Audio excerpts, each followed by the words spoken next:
Hey, I heard you bought Spiritfall recently, so clearly you want to know some good advice from yours truly.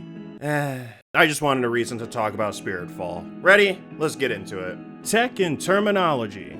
Sweet spot. Also known to some as the tipper, some moves can have a move in their kit that will have a blue sparkle, normally at the tip. If you hit an enemy there, you'll do more damage. This also might affect how you do your combos.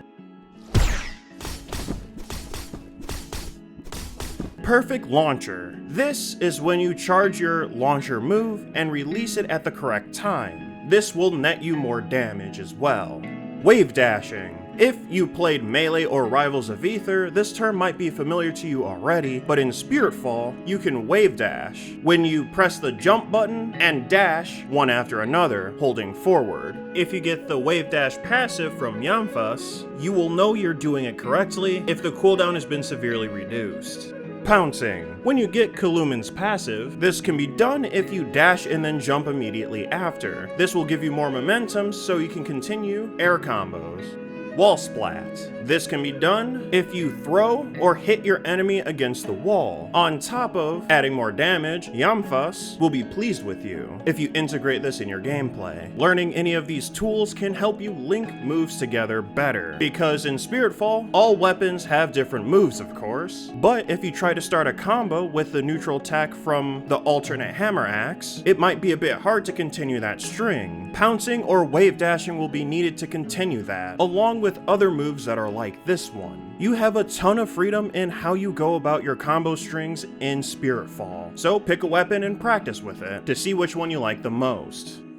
Things to keep in mind for the journey. In Spiritfall, like other roguelikes, you unlock stuff. You have 4 currencies: Dormant Ember, Combat Rune, Esoteric Scroll, and Perennial Ashes. You obtain them during your runs, but specifically, Perennial Ashes are only obtained after beating a boss. If you want a lot of these, you're gonna have to complete a lot of runs. For the other 3, occasionally you'll see a shrine that will give you 2 options to pick from, and you can only choose one. I know the idea of having everything at once is nice, but that's impossible. Personally, what I did while playing the game was set a goal to what I want to unlock: passives, mask upgrades, weapons, and events. Then I would have a primary and secondary resource that I would go for. I found this to be a faster way of unlocking things that seem interesting to me, but you don't have to do it this way, it just worked out for me. Another thing to keep in mind on your journey is to read. I'm not joking either. People who normally play roguelikes already read the descriptions for new effects that they come across, so this is mostly for new people to the genre. Through the power of reading and comprehension, you too can find the divine spirit that works better for you and your playstyle, or better for the current situation that you're in, especially if you aren't lucky. Boss tips.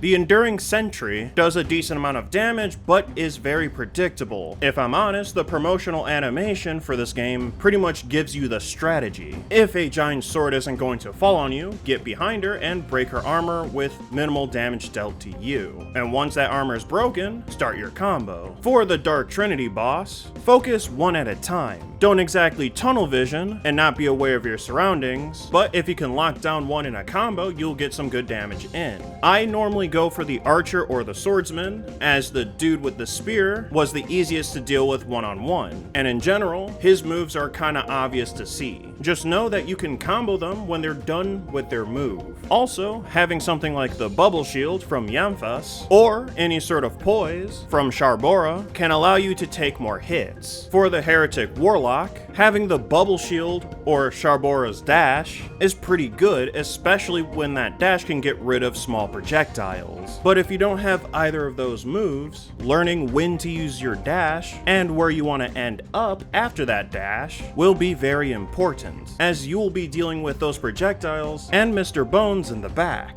For Tasmos, the times he is open to attack and combo are smaller than the previous 2 that I've mentioned, but the same piece of advice applies here. Just make sure your combos are short, as he breaks out quickly. And for the High Priestess, she has a lot of projectiles that can be hard to manage, but did you know you can simply throw her in the blast zone? I'm not joking either. You don't have to have the alternate versions of the gauntlets, as you can apply this with simply hitting her at the correct time. Honestly, it feels kinda good to take out the trash.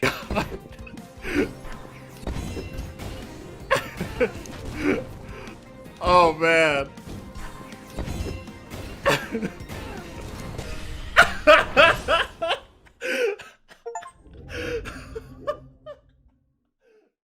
And that's all I got for tips in Spiritfall. I think the game is amazing, and I simply wanted an excuse to talk about this more. To those that just bought the game, I hope this helps you even just a little. And if you haven't got this game, I highly recommend it. But anyway, that's it from me. I'll see you in the next one. Hey, if you want to go down that indie game rabbit hole, consider clicking that playlist. Trust me, it'll be worth your while.